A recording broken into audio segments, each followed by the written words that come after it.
जिसको आदर नहीं चाहिए उसको अपमानित करने का कोई उपाय नहीं है। कैसे करोगे अपमानित उसको? जो जीतना चाहता है वही हारता है। जिसको जीत और हार से कोई फर्क नहीं पड़ता है उसको हराने का कोई उपाय नहीं। कैसे हराओगे उसको? बच्चा और उसके पिता पंजा लड़ाते हैं दोनों, तो पिता हारता है, लेकिन वो हारता नहीं है क्योंकि जीतने की अभिलाषा ही नहीं थी उसकी। हार भी जाता है तो भी वो हारता नहीं है क्योंकि वो जीतना ही नहीं चाहता था। बच्चे से क्या जीतना है? उसकी जीत में खुशी है। तो आपके हारने का कोई उपाय नहीं है।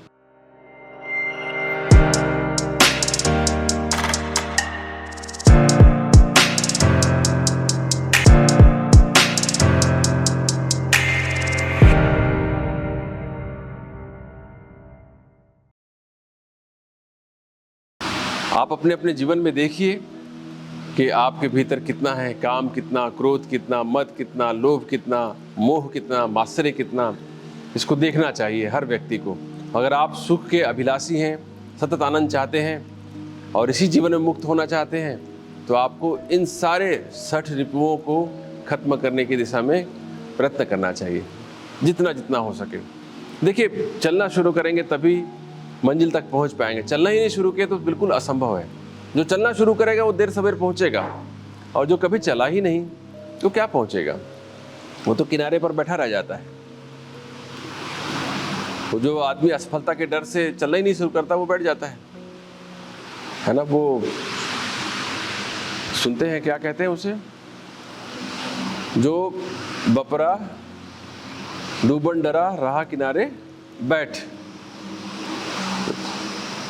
राह किनारे बैठ। बपरा शब्द समझते हैं? बपरा छत्तीसगढ़ी में बपरा बोलते हैं। हाँ, बेचारा बपरा। बपुरा कहा जाता है साहित्यिक भाषाओं में। जो शब्द यूज होता है बपुरा, जो बपुरा डूबन डरा राह किनारे बैठ। तो वो बेचारा है जो आदमी प्रयत्न ही नहीं करता है ना। तो आप अपने जीवन को सतत ऑब्जर्व करते रहें, आत्मनिरीक्षण करते रहें कि कहाँ कहाँ पर कितने कितने 60 रिपु मेरे जीवन में बचे हुए हैं, और उसको थोड़ा थोड़ा अंशों में ख़त्म करते चलें। अन्यथा जीवन निकल जाता है, और जिसे हम हासिल करने में पूरा जीवन लगा देते हैं वो अंत में कोई मूल्य का नहीं रह जाता है। वो कोई मूल्य का नहीं रह जाता। अधिकांश लोगों में जो लोग व्यवसाय करते हैं वो कुछ समय के बाद, 60 वर्ष के बाद, 65 वर्ष के बाद पूरा नाता टूट जाता है उस व्यवसाय से। आपका पूरा जीवन आपने वहाँ लगा दिया था आपने, और 65 वर्ष जैसे ख़त्म हुआ आपको निवृत्ति दी जाती, सेवानिवृत्ति। अब जाइए, खाली हो गए, पूरा बिल्कुल खाली हो जाते हैं। हासिल आया, शून्य हो गया पूरा का पूरा। लेकिन जो व्यक्ति अपने प्रोफेशन के दौरान भी, बिजनेस के दौरान भी सतत थोड़ा समय अपने आप को देता रहता है, अपने जीवन को देता रहता है, उसे बाद में ग्लानि नहीं होती, बाद में पश्चाताप नहीं होता, बाद में रिग्रेट नहीं होता। अन्यथा अधिकांश व्यक्ति तो यूं ही अपना सारा जीवन गंवा डालते हैं, पूरा जीवन गंवा डालते हैं, कुछ हाथ नहीं आता है। केवल रोटी कपड़ा और मकान के लिए सारे प्रयत्न करते रहते हैं, और साथ में पद प्रतिष्ठा, समाज में प्रतिष्ठा के लिए कमाता चला जाता है व्यक्ति। तो ये सब अविद्या जनित है, ये सब अनित्य है, रहने वाली नहीं है। उसके लिए हम प्रयत्न करते हैं, सारा समय उधर दे दिया। करना चाहिए, आजीविका उपार्जन करना गलत तो है ही नहीं, बिल्कुल भी गलत नहीं है। आपको अपने परिवार के लोगों को पालने पोषने के लिए कमाना ही पड़ेगा, उसके बगैर तो बात नहीं बनने वाली है। लेकिन सारा जीवन वही मान लेना, अधिकांश व्यापारी तो व्यापारी ही ऐसा याद रह जाता है, उसको और कुछ याद नहीं रहता है। बिजनेसमैन को याद रह जाता है, आप कौन है पूछे तो मैं बिजनेसमैन हूँ, कमाल हो गया। जैसे किसी डॉक्टर से पूछे आप तो कौन है, आप वो डॉक्टर हूँ बोलेगा सीधा। आप कौन है तो मैं जो भी नाम बताए फिर मैं एक डॉक्टर हूँ। या शिक्षक सोचता है अपने आप को, जबकि आप उससे बड़ी कितनी बड़ी सत्ता है, आप आत्मसत्ता है, उसका बोध ही नहीं होता है। आत्मसत्ता का बोध ही नहीं होता, और इसी वजह से दुख पाते रहते हैं। तो आत्मा के केंद्र पर रहकर अगर आप जीना शुरू करते हैं, आत्मा को ध्यान में रखते हुए जीते हैं अगर हर समय, तो आनंद रूप रह जाते हैं आप, आनंद पूर्ण हो जाते हैं हमेशा। फिर क्लेश खत्म हो जाता है आपका, क्योंकि आपने नित्य को नित्य माना, अनित्य को नित्य मान लिया है। तो अविद्या खत्म हो गई आपकी। जैसी अविद्या खत्म होती है, सारे जीवन में जो है आनंद का, शांति का साम्राज्य फैल जाता है। तो ये सभी संतों का अनुभव है, ये आपका भी अनुभव हो सकता है। किसी चाह के लिए वो अंदर से तो चाहता है कि मेरी सोल को एटर्निटी मिले या जो भी है, तो वो चाह के लिए वो करता है। बहुत बहुत बहुत सुंदर सा ये प्रश्न है एक्चुअली, क्योंकि कई बार की मोक्ष की कामना ही कष्ट देने लगती है ना। मुक्ति नहीं मिल रही है, ये कष्ट देने लगता है। लेकिन एक्चुअल में जो सही तरीके से मोक्ष की दिशा में प्रयत्न करेगा ना, उसे क्लेश नहीं होता है, क्योंकि मुक्ति उसी समय आनंद के रूप में मिलता है, भविष्य में नहीं मिलता है। अभी आपको अनुभव करना रहता है मुक्तावस्था को। तो आपको अगर सच में उस मार्ग में चल रहे हैं तो क्लेश नहीं होगा। अगर आप सोचते हैं कि मुक्ति कहीं कल मिलने वाली है, कुछ साधनाओं के बाद मिलने वाली है, तो वो कष्ट देता रहेगा आपको। मुक्ति भविष्य में नहीं है कभी भी, मुक्ति वर्तमान में है। अभी आपने अपने आप को मुक्त अनुभव कर लिया तो अभी अभी मुक्त हैं आप, तब तक पीड़ा होती रहेगी नहीं तो फिर आपको। इसीलिए जो लोग भक्ति मार्ग में चलते हैं उनको बहुत तकलीफ हो जाती है, ईश्वर दर्शन नहीं मिल रहा है। 15-15 साल से राधा नाम जप रहे हैं, हरे कृष्ण हरे राम जप रहे हैं, लेकिन ईश्वर के दर्शन नहीं हो रहे हैं। तो नाम जपने में ही मुक्ति का अनुभव होना चाहिए, उसी में रस मिलना चाहिए आपको, वही आनंद है। कृष्ण जी आ जाएंगे बंसी लेकर तो कर क्या लोगे उनका, क्या कर लोगे? फिर कुछ और कामनाएं पैदा हो जाएगी उनके मिलने के बाद में। तो कामना खत्म करने का अभ्यास तो किया ही नहीं आपने। तो मुक्ति के मार्ग में चलने वाले व्यक्ति को मुक्ति की कामना भी अंत में नहीं रह जाती है, वो भी छोड़ देता है। वो कांटे से कांटा निकालो फिर छोड़ दो, दोनों कांटों को फेंक दो। मुक्ति की कामना से शुरुआत करो, फिर उस कामना को भी छोड़ दो। ना मिले तो भी कोई दिक्कत नहीं है, इसी में आनंद आ रहा है। अब तो शरीर भाव खत्म हो गया तो दुख कैसे खत्म हो गया? जिस क्षण आपको अपनी अमरता का बोध हो गया, सब दुख खत्म हो जाता है। अपने मरने का भय बहुत बड़ा दुख है। जिस क्षण आपको अपनी अमरता का बोध हो जाएगा और ये मालूम पड़ जाएगा कि ये शरीर कुछ समय के लिए ही मेरे पास में है और इससे मेरा कोई राग नहीं है, तो आप सुखी हो गए, तुरंत ही सुखी हो गए। और जितना भी प्रपंच है ये जगत में, जो पद प्रतिष्ठा मान सम्मान, ये सब आपके लिए महत्व की चीजें नहीं रह गई हैं, तो आपको क्या क्लेश है बताइए, क्या क्लेश होगा? अपने आप से मुक्ति पाना ही मोक्ष है।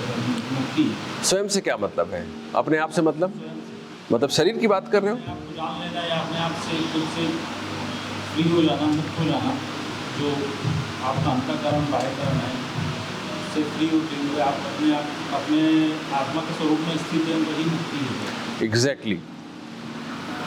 शरीर से, इंद्रियों से और मन से, अंतःकरण से, मन बुद्धि और चित्त अहंकार, इनसे अलग हूं मैं, यह जान लेना ही मुक्ति है। उसमें पूरी तरह से स्थित होना, केवल थ्योरेटिकली जानना नहीं है, वो आपके अनुभव का विषय होना चाहिए। एकदम विविडली आपको हर समय बोध में रहना चाहिए कि मैं ये नहीं हूं। और ये धीरे धीरे अभ्यास जब आप करते हैं, उसी तब करना पड़ता है, अभ्यास करना पड़ेगा, बस और कोई बात नहीं है। ज्ञान होने के बाद उस रहनी में रहने के लिए प्रयत्न करना पड़ता है, वो साधना कहलाती है। ज्ञान तो बहुत जल्दी हो जाता है, मतलब ऊपरी ज्ञान तो बहुत जल्दी हो जाता है अधिकांश व्यक्ति को, लेकिन उसमें स्थिति नहीं हो पाती है। स्थिति के लिए ही सारा प्रयत्न करना पड़ता है। बहुत थोड़े से में समझ में आ जाता है कि मैं शरीर नहीं हूँ, आत्मा हूँ, सब लोग मर रहे हैं। मैं जब सोता हूँ तो भी मेरा अस्तित्व बना रहता है। सोना भी एक प्रकार की मृत्यु है, छोटी मृत्यु का नाम सोना है, निद्रा है। आप जब सो जाते हैं तो आप रहते थोड़ी हैं जगत से, कोई कांटेक्ट नहीं रहता आपका, लेकिन उसके बाद भी आप कहते हैं कि मैं सोया बहुत अच्छी तरह से, मैंने स्वप्न देखा। इसका मतलब कोई और सत्ता है जो कि उस समय विद्यमान थी, जो जानती है कि वो सो रहे थे आप, जो जानती है कि आप स्वप्न देख रहे थे। ठीक है ना? तो जिस क्षण आप पूरी तरह से अपने आप को अलग कर पाते हैं सारे अनात्म चीज़ों से, उसी क्षण आप मुक्त हो गए। उसी के लिए प्रयत्न करना चाहिए। तो जब भी कोई कष्ट आएगा, आदर अनादर आएगा, तो आपको मालूम रहेगा कि ये शरीर के स्तर पर हो रही है बातें सारी कुछ, और मेरा उससे कोई लगाव नहीं है। कई जन्म आए और चले गए और मैं उनसे अलग ही रहा हूँ, निर्लिप्त रहा हूँ। कितने जन्म से आए हुए। अच्छा, अभी जो हम भोग रहे हैं, जो शरीर मिला हुआ है, जो जैसा भी शरीर है अपना, जिस भी तरह से हमारा शरीर है, जो भी हमारी प्रतिभा है या जो भी हमसे कर्म हो रहे हैं अभी वर्तमान में, उसके लिए पूर्व जन्म ही कारण है। पूर्व जन्म और इस जन्म के कुछ जो भी हमारे कर्म हुए हैं वो।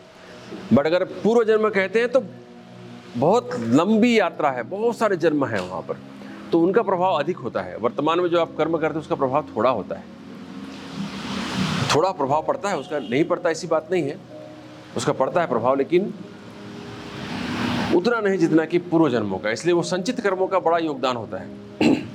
बहुत लोगों को थोड़े से ही में सारी जानकारी मिल जाती है, थोड़ा सा अभ्यास करते साधना में और बहुत तेजी से आगे बढ़ जाते हैं, और कई लोग सालों साल से लगे होते हैं लेकिन उनके जीवन में कोई प्रकाश नहीं दिखाई पड़ता अध्यात्म का। ऐसा देखते हैं आप।